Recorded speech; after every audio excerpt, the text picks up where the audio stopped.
вече 50 години професионална техническа гимназия Димитър Крусев решава благородната задача за подготовка на квалифицирани кадри с висок професионализъм и възможности за реализация.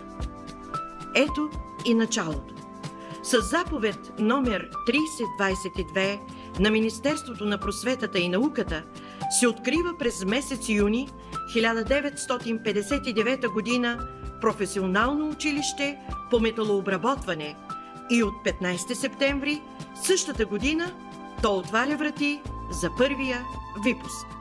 Новооткритото училище е първото по рода си в Габровски регион. От тази далечна година започват възрожденските усилия, любов и всеотдайност на ръководители и педагози. Първите години са свързани с много трудности, произтичащи от липсата на подходяща материално-техническа база, но с времето колективът на училището прави подобрения, с които се създават всички необходими условия за учебния процес. Първите специалности са машинен шлосер, стругар-фрезист и лияр-формовчик с 3-годишен курс на обучение.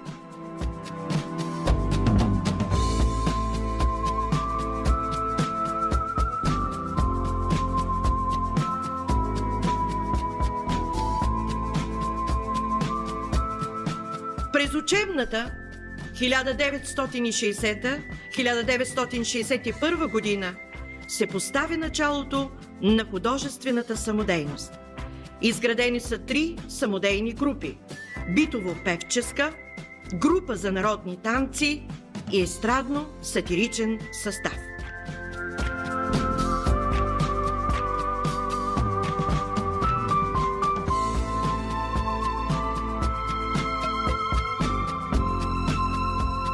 От 1962 година училището прераства в професионално-техническо по металообработване, а с решение на Министерски съвет от 20 април 1963 година училището се обособява за подготовка на кадри в ЖП транспорта.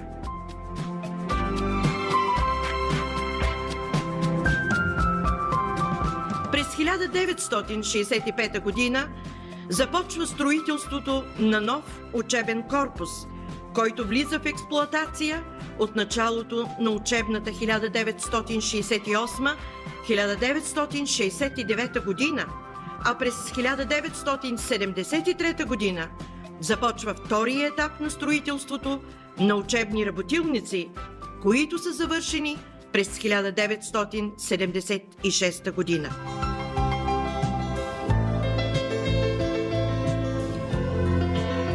Следват години на усилен педагогически труд, творчество, успехи и реализация на випуски.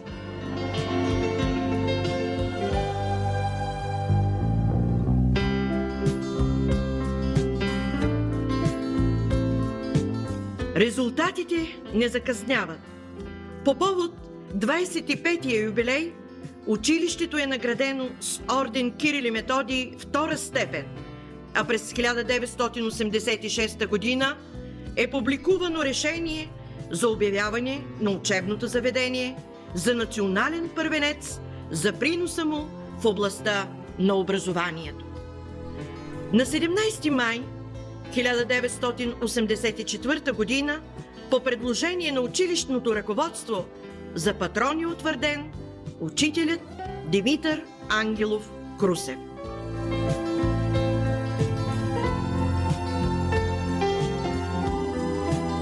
Училището е едно от първите, които въвежда компютърно обучение. За учебната 1984-1985 са закупени 15 броя компютри и изградена зала, съобразена с изискванията. В периода 1987-1994 година училището е преименувано в техникум по транспорт и машиностроене. Откриват се специалности с 4 и 5 годишен срок на обучение.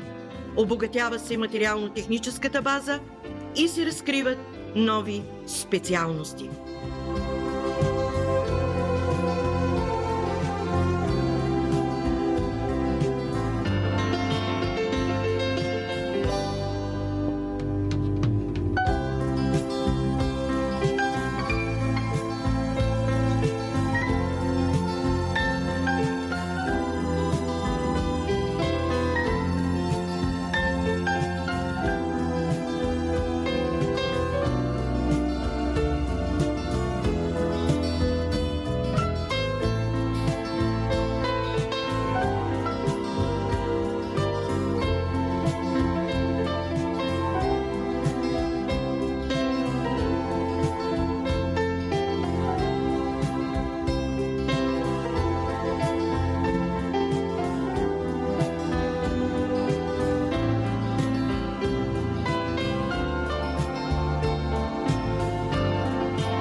Всички учители имат удоволствието и отговорността да обучават и възпитават учениците в 15 кабинета по общообразователна и професионална подготовка, от които 3 лаборатории, 2 работилници по стругарство, 2 по шлосерство, 2 по електрообзавеждане, звено с машини с цифрово програмно управление, 2 компютърни кабинета, видеозала за чуждоезиково обучение, фитнес зала, библиотека, медицински кабинет.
През годините са преминали обучението си над 6000 ученици, от които голяма част продължават обучението си във висши учебни заведения и работят по специалността.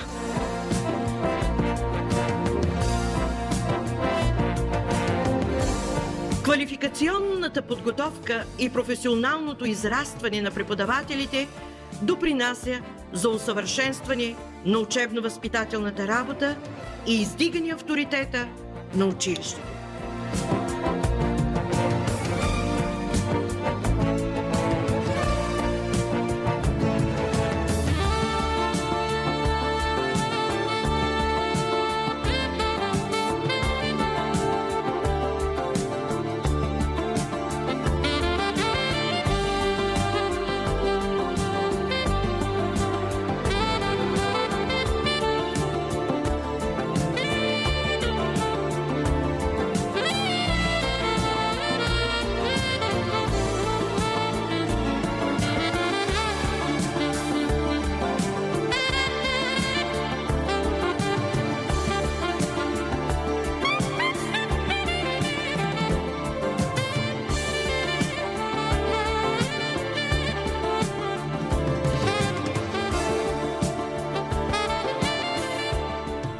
Решаваща е ролята на директорите за утвърждаване на училището като едно от професионалните училища на територията на региона.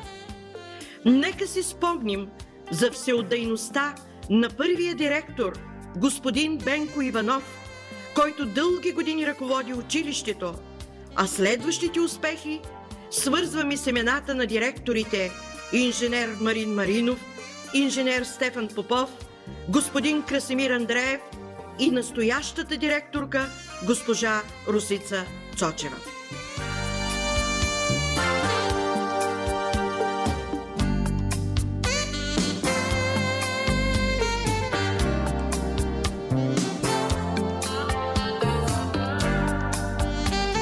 Многобройни и впечатляващи са завоеванията на училището в извънкласните форми на обучение.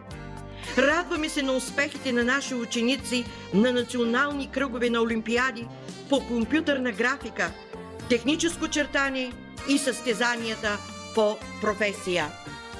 Вече втора учебна година учениците от 11 и 12 клас работят по спечелен проект на стойност 54 000 лева. Започни сега практики за завършващи ученици. Учебните производствени практики са изведени извън училище в реална работна среда.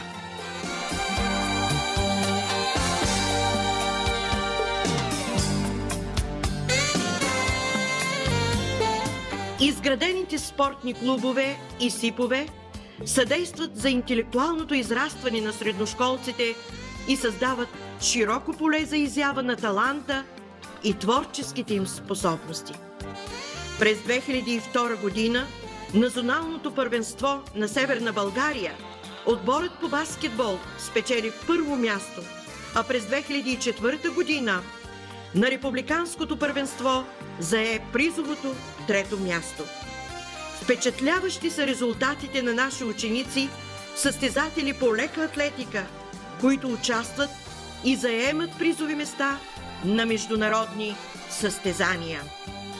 Усилията на ръководството, преподавателската колегия и всички работещи на територията на професионална техническа гимназия Димитър Крусев са насочени към нови предложения за превръщане на училището като желано място за получаване на високо квалифицирани кадри, които и днес са предпочитани и се реализират в сферата на машиностроенето, комуникациите и електрониката.